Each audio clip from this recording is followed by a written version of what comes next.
Welcome to this week's edition of the Pete Mezzetti Show. I'm Pete Mezzetti. My guest this evening is Congressman Joe Courtney. Sir, welcome, my friend. How are you? I'm great. And good to see you. You too. It's been a while. Yep. What's new? There's a lot new. Yeah. Flew home last night. We have a new speaker, House of Representatives. That's right. But we're heading right back next week, and we can talk a lot about what's up next. Well, let's start with the new speaker-elect, because Mike Johnson from Louisiana. Yeah. So, I know Mike. He sits on the House Armed Services Committee. He represents a district in Louisiana, which includes the Barksdale Air Base. It's an Air Force installation. It's actually where the long-range bombers fly out of there. And so the subcommittee on House Armed Services that covers that part of the Air Force is under the Sea Power and Projection Forces subcommittee, which I chaired for 4 years, and now I'm ranking member, and Mike is a member. Again, he's very focused and has been very focused on the long-range bomber fleet, but he is. The one thing I'm hopeful for. Hopefully I won't be disappointed. It's just that the Armed Services Committee actually is probably one of the healthiest bipartisan committees in Congress in terms of producing a defense bill every year for the last 62 years. And frankly, I think it's that spirit and that approach, to governing in the House that really is going to help the country in terms of dealing with a lot of really important issues. Now, you were telling me off camera that you were also down at the White House for the state dinner for the Prime Minister. That's right. So back in 2017, I became co-chair of the House Friends of Australia caucus. It's a bipartisan caucus. Mike Gallagher is a Republican congressman from Wisconsin. He's my counterpart on that committee, and I've been to Australia a few times. They're a great ally of our country. I mean, we share so much, in terms of just language, democratic systems, free market economy. They have been honestly our most loyal ally since World War II. I mean, every single conflict that the U.S. has been involved in, Australia has really stepped up in a big way. So, right now that that alliance is actually even more front and center in Washington, because 2 years ago, the three countries, Australia, the U.S., and the United Kingdom, announced a new security agreement called AUKUS. And the centerpiece of AUKUS is that helping Australia recapitalize its submarine fleet. They have a relatively small fleet of diesel electric subs. Those are the ones that have to surface to recharge their batteries, kind of like the ones that we had in World War II. They've made a very big decision to recapitalize their fleet with nuclear-powered submarines. And the country actually only has about 27 million people in it. That's about the size of Texas in terms of its population. And to take on a job like this actually is a huge undertaking. They don't have an industrial base that's really equipped to do repair and maintenance, and they eventually want to actually get into production on their own. We have a bunch of bills pending in Congress this year to try and make that all come together. And the Prime Minister, Anthony Albanese, was in Washington this past week, and he was up on the Hill a lot talking to members about how important it is for us to really move forward to make sure that this agreement is a success. He's a great guy. I've met him, from past trips over there, and the state dinner was a couple nights ago, which I've never been to one. And, no. I mean, it's again, they don't do that many of them, and it's there's a limit to how many people they can invite. Probably. So, but my wife Audrey flew down, and it really was a pretty spectacular evening. The B-52's rock band was supposed to be the enentertainment, but with everything going on in Israel and Ukraine, they kind of figured it would be too much of a party time. So the Marine Corps band provided the entertainment, and they're unbelievable. their final song of the evening was Waltzing Matilda. Okay, yeah. And the violinists in the band sort of all got up and started walking through the crowd playing Waltzing Matilda, and then Really? formed a line and left the building there, which was kind of like the end of the evening kind of thing. That was sort of no, cool it was to not. see. It's they're the Marine Corps band. I mean, all the military bands, but Right. they're just amazing. So anyway, yeah, that was pretty special, and the Prime Minister, I think, felt good about his trip in terms Right. of meeting with the President, all the different departments and agencies, as well as members of Congress. Right. Now, what does AUKUS mean for Eastern Connecticut? It means a lot because, I mean, right now, Electric Boat, and we've talked about this in past years, is really becoming almost the center of attention for the Navy's shipbuilding budget, because, we after the Cold War kind of saw the shipyard really shrink because there was a decision, in my opinion, a bad decision to not maintain the industrial base and keep at least some low-rate production moving forward. Now I think with what China is demonstrating in terms of its long-range missile capacity, that makes anything on the surface much more vulnerable. Submarines are now in high demand, and the same is true, honestly, in the European theater with Putin, where again he's putting all of his Navy dollars into undersea fleet that's there. So, right now today, the workforce at Electric Boat between Quonset Point, Rhode Island, and Groton, Connecticut is 22,000 people. Wow. When I first entered office, it was roughly about 7,000. So the size of the workforce has tripled. And with AUKUS, where again we're going to be sharing technologies and actually selling a number of Virginia-class submarines to Australia sometime in the early 2030s. Oh, cool. That's just going to add to the workload down at EB. We're also, I think, going to see a lot of Australians coming over here to learn how to be shipbuilders. Right. So you're going to hear a lot of "Good day, mate" Exactly. on the streets here as the Aussies are there. It's actually a very exciting sort of development, and I will just tell you this, talking to Australian press and media, members of Parliament, they all know where Groton, Connecticut is. Yes. I mean, they are very, very knowledgeable about what actually goes on there, and very respectful of it. And it's pretty cool actually to sort of see that this corner of the country is really becoming now a really internationally recognized center of excellence. Now let's talk a little bit about what's going on overseas. Yeah. No, I mean, this is a pretty perilous moment, in the world. And, what happened on October 7th when Hamas just, viciously and with no justification attacked civilians, basically. There was no real military targets that they were going after. I mean, it was just indiscriminate rocket attacks that were raining down on the people of Israel. And then there was Hamas forces that actually just came in and overran a lot of the small towns and kibbutzes that border Gaza. We actually have a family in New London who has an American citizen cousin who's a hostage as we're sitting here speaking right now, which is a pretty frightening thought, 3 weeks or so later. And, and Hamas, I think it's really important to restate is not a state actor.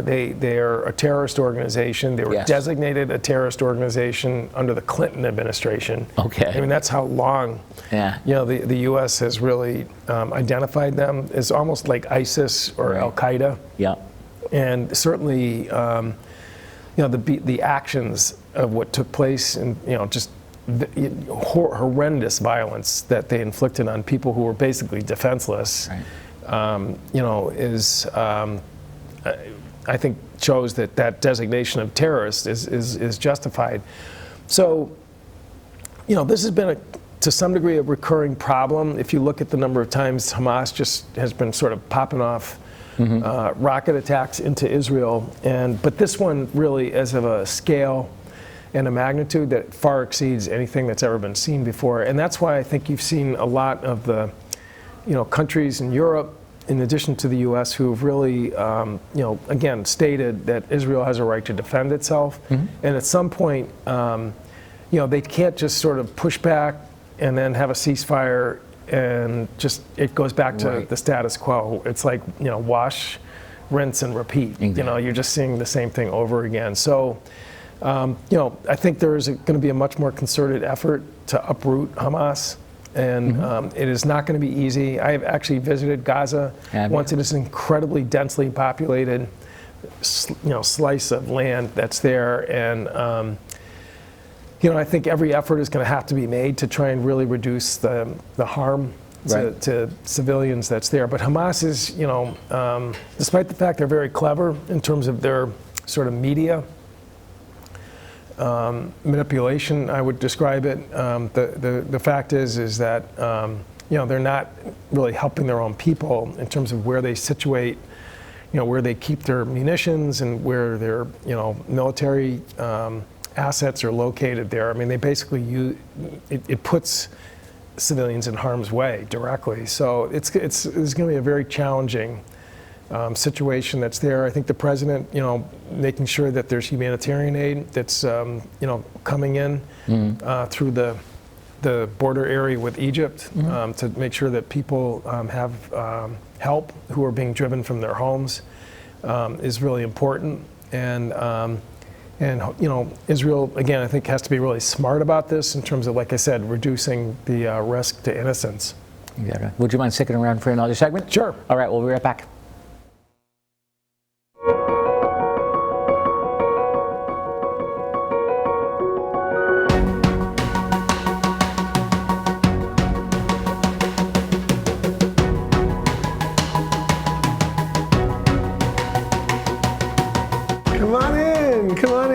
Welcome to Short Things. Welcome to this week's edition of the Pete Mezzetti Show. Hello and welcome to Arts and Entertainment.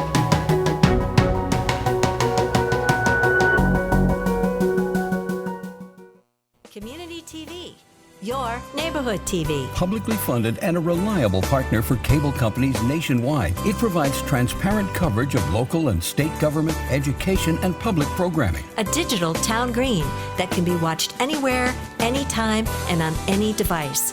Watch us on today's high-tech distribution methods. Community TV in Connecticut. Local, unfiltered, reliable, and yours. Welcome back to this week's edition of the Pete Mezzetti Show. I'm Pete Mezzetti, sitting here with Congressman Joe Courtney. Congressman, welcome back. Thank you, Pete. Thank you, my friend. Thank you. So, Congressman, let's talk about maybe what's going on with Ukraine to open up the segment. Sure. In some ways, there's a parallel to what we just talked about earlier in terms of Israel, is that the invasion into Ukraine was just completely unprovoked and not justified by really any rule of war or rule of law. Right. In terms of what's going on there. Russia obviously is a much bigger country. They have a much bigger military than Ukraine, but the Ukrainian people, I think, have consistently outperformed expectations in terms of the initial invasion, where they tried to go right into Kyiv. Sure. And taking back some of the eastern part of the country last year. It's in a really tough moment right now in terms of just the ground war that's in the southern part there. Okay. But they have again surprised everyone in terms of what they've done with the Russian Navy, pushing them out of the Crimea Peninsula. The Russians withdrew their Black Sea Navy ships. Okay. Ukraine doesn't even have a Navy, but they were able to do it with some pretty ingenious sort of drone and both in seaborne drones as well as air drones in terms of inflicting some real damage in terms of the Russian Navy fleet. So there's some people who are like, this is a total stalemate. What's the plan? I mean, there actually has been, I think, some really significant incursions that, again, Russia did not expect. And you know, it's somewhat of a test of wills right now in terms of just, you know, whether the pressure can be maintained on what is clearly overstretched Russian forces. You know, I support that effort to help the people of Ukraine. We have a lot of Ukrainian American citizens right here in Eastern Connecticut. Wow. You know, there's a couple churches, one in Colchester and one in Willimantic. I go to church there every once in a while with my wife. Okay. In Willimantic, St. Mary's. And you know, all I can say is they are really strong people, and they are really committed, and they have no interest in being swallowed up again by Russia. Oh, no? Not at all. No. No, definitely not. Now, let's talk about the Connecticut Bridge Replacement Project. And I guess it was made possible in part by the federal infrastructure law? Yeah, so, you know, I think as some of your viewers know, the rail bridge that goes across the Connecticut River, the old Saybrook Bridge, as it's called, is about 120 years old. Okay. If anyone's ever sailed under that bridge, they know that it's a little disturbing to see how, you know, kind of aged. Right. And I don't want to use the word decrepit, but it's clearly, you know, outlived its aged well? It's aged, yes. And you know, for trains that travel across that bridge, they actually have to slow down, just to, again, as a safety measure, you know, because of the fact that it is somewhat, you know, long in the tooth. So anyway, the infrastructure bill, which, you know, has a lot of new investment in in roads and bridges. I mean, the Gold Star Bridge in Groton and New London, you know, has definitely gotten a big infusion to fix the northbound lane, which is long overdue. The Swing Bridge in East Haddam. East Haddam? Yeah, which if you drive through the town now, you know, it's a little bit of a hassle because of the new construction, but that was the infrastructure bill that funded that. But the old Saybrook Bridge through Amtrak, again, almost really the ink was barely dry on the new law, and they finally said that they've got the resources to replace that bridge. It's in the design phase right now, but you know, I think, you know, the budget is set in terms of fixing that bridge. You may recall back in 2009, the East Lyme Niantic Bridge. Yeah, sure. That was the stimulus bill that funded that project, and it took a while. It took a few years before all the pieces were ready for it, because, you know, it's like stack and pack. Right. You know, when you get rid of the bridge, you got to have the new bridge ready to sort of take it on there. So almost sort of build it side by side. Take the old one out, put the new one in. So it's actually going to be really fascinating to watch that. It's by far the biggest rail bridge in the Amtrak's budget right now in terms of a replacement, and but it's time. You know, 120 years I think is you know, long enough for any bridge. Now, how long do you think that project's going to take? It's, you know, I mean, again, thinking back to the Niantic Bridge, I mean, that was a couple of years at least, you know, in terms of the firm. Again, it's an engineering sort of challenge to sort of, you know, make the pieces work and hopefully not interrupt the flow of rail. I mean, that line from Boston, you know, to Washington is the heaviest traveled Amtrak in the country. So a lot of people depend on it, and there's some freight, obviously, that also goes over it as well. So, you know, they're working on it though, and the money's there. So that's good. Yeah, no, that's definitely great.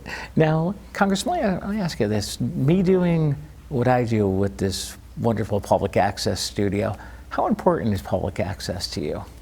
I've been a big fan. I mean, I used to go on public access when I was a state legislator in Vernon. That's right. You know, years and years ago. And then, you know, I wasn't in office for quite a while. But, you know, you and I have done the show a lot of times. We get some nice feedback from it. And I do a public access show in New London with Murray Renshaw, who's had a show there. It was funny. So the year I won my election by 83 votes, I remember that year. You were helping me with that, which exactly. I'm not sure I'm supposed to say that, but and your mother did too. And but the Murray had me on the night before the election And to this day, he swears that it was because of him that I got elected to Congress. And who knows, he may be right, So Murray the Eye, that's the way they call his show. He's a great guy. Does he still do his show? Oh, he sure does. Oh, does he? Yep. Okay. And he starts off every show by saying, "This is Murray the Eye, broadcasting to you from the city of New London, the city that refuses to die." Which is very nice opening. It is. I like it. Very nice opening. Yeah. Now, is there anything down in DC as far as like public access goes? I mean, there's a ton of media that's down there. I mean, when you and for the state dinner, I mean, I was walking in and it was just mobbed. Yeah. There was a lot of Australian press that was there, as you would expect. I'm sure. And then inside the hall of the House, they have it's mostly commercial networks that have their the big cameras all set networks. up, right? So and C-SPAN, of course, is always going in the House. Right. That's there. Yeah, they're still there. During the speakers fight back in January, which went for 15 ballots. Yep. For when Kevin McCarthy was running, because we didn't have a speaker, the basic rules of C-SPAN is that the camera has to be just focused on the speaker's chair and the two podiums where people give their speeches. Okay. Well, because there was no speaker, there was no rules. Right. So they were walking around the chamber With microphones? and cameras, just kind of like and it actually was the highest rating that they ever had for ever. And C-SPAN's been around for a while. Oh yeah. Hakeem Jeffries, who's the leader of the Democrats in the House, was telling me that he went back to his district in New York City, and this guy came up to him on the street and goes, "Man, I saw you on TV. That was amazing." He goes, "What's this C-SPAN?" Like that. Yeah, right. He goes, "Well, C-SPAN? He goes, "Well, it's been around for about 30 years, 40 years," and the guy's looking at it and goes, "I think that show's got some potential." C-SPAN. Yeah, right. So.